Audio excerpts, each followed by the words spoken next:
Okay, so today we are with Silas. Silas Kemner, right? Yes. Okay, Silas, where are you from? I'm from Germany. That's great. How old are you? I'm now 24 years old. 24, okay. From what city of Germany are you from? The name of the city is Sprockhövel, which is a very small city, but it's close to Cologne, which is known better. That is great. So, why do you decide to come to Ecuador? I just wanted to leave Germany, for me, I want to learn Spanish and practice it, and for me, Ecuador was a good country. Great. Before you came here in Ecuador, you learned how to talk in Spanish, you got some words you studied in high school, university, where do you learn, and why do you decide for learning Spanish? I decided because I had a job where in the morning I had 2 hours free time before I went to work, and in these 2 hours you can't really do stuff. So I was like, oh, maybe I can start learning a new language.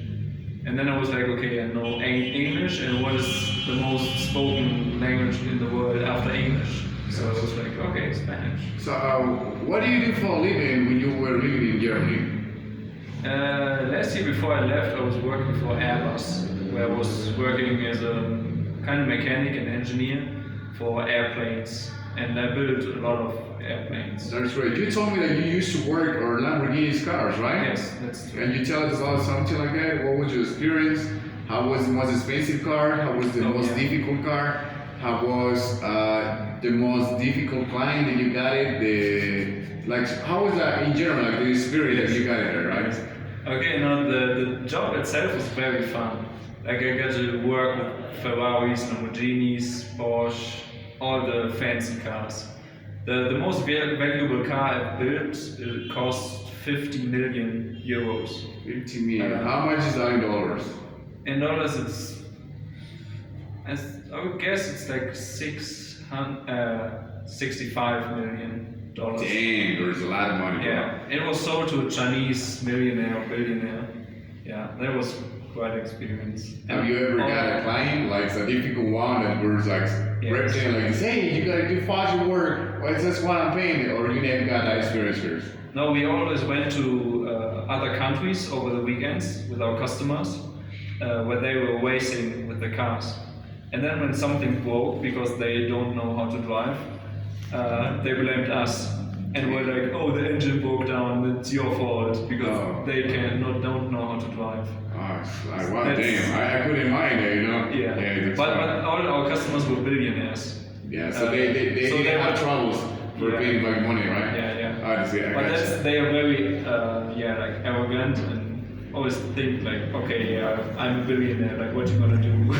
Okay, that's great. So actually, let's return about talking in Ecuador, right? So what was the first city that you came at first when you began your trip in Ecuador? When I arrived with the plane, I landed in Guayaquil. Guayaquil. You stayed a long time, or you only in the airport? In Guayaquil, I directly took a cab to the coast, to Las Tunas, which is close to Montanita. Yes, I got you. And it's between Montanita and Puerto Lopez. Great. For example, when you came here, you began working as a volunteer, you get your own job, or what do you do at first in Montanita? I was working there for 3 months in a hostel where I worked as a volunteer. It was just cleaning and to the reception, easy stuff. Oh yeah, I got you. So later you went to other city? After that I went to Riobamba, to work as an English teacher. As an English teacher, that's great. That's great. So actually it's so great to have you here, in my channel of YouTube. I'm recently begun interviewing people, foreigners people. So, nowadays I'm living here in Ecuador, and most of the people that came here, I love to talk with them, because I really wanted to. They tell me the experience that they got here in Ecuador. I remember that when I came here the first time, that was so good, and I didn't have a lot of friends because I didn't begin working as a volunteer.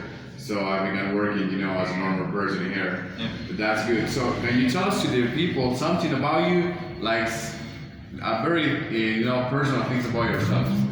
What you can tell to the people, like now they are watching this video, they want to learn about your culture of a lot of the stuff that you want to tell them. Like my culture, like how we do things. And Yeah, how is your culture like that? stuff? Yeah. Okay, like for me as a German, I love to be on my own. I can't spend a lot of time with other people. Like I need time for myself. And then there's also a thing that in Germany it's most common that we don't share. Like if we go for eat, everyone orders his own food and eats his own food.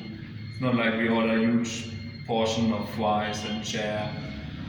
And yeah, like everyone does his own stuff and like kind of the most Germans don't care about other people. It's just okay, no, this is my problem. I don't give a fuck about you. I got you. So I have a question. So I think we're living like we have shared time for almost 2 months, right? And actually, at first it was so great. With the time I began knowing yourself so good, and I remember that at first you didn't like to share, right? So that was weird, because like it was like, hey, why you don't like to share with the people? But I understood that that was your culture, and that was so great. In these 2 months that we have been being friends, right? So how do you feel? Like, what do you learn about it? What do you change? What you didn't like it? So that's what I wanted to know. Then. Yeah. No, for me, I mean, I also got to know your culture in this 2 months. I mean, it's always nice to know the other ones, but I kind of like the way how I am and act. So it's difficult to change like yes, yeah, I got you. Yeah. That's why I think I kept my habits and. Yeah. Okay. So did you eat Ecuadorian food? Yeah. What was the most delicious food you ate? Delicious, I would guess cebolla. Not cebolla. Cebolla? And cebolla. Oh, gotcha. Yeah. And for example, the typical drinks, have you ever... you told me that you drank ayahuasca, right? Yeah. So you can tell me like a little bit about it? Yeah, it was kind of crazy because I didn't plan to take it.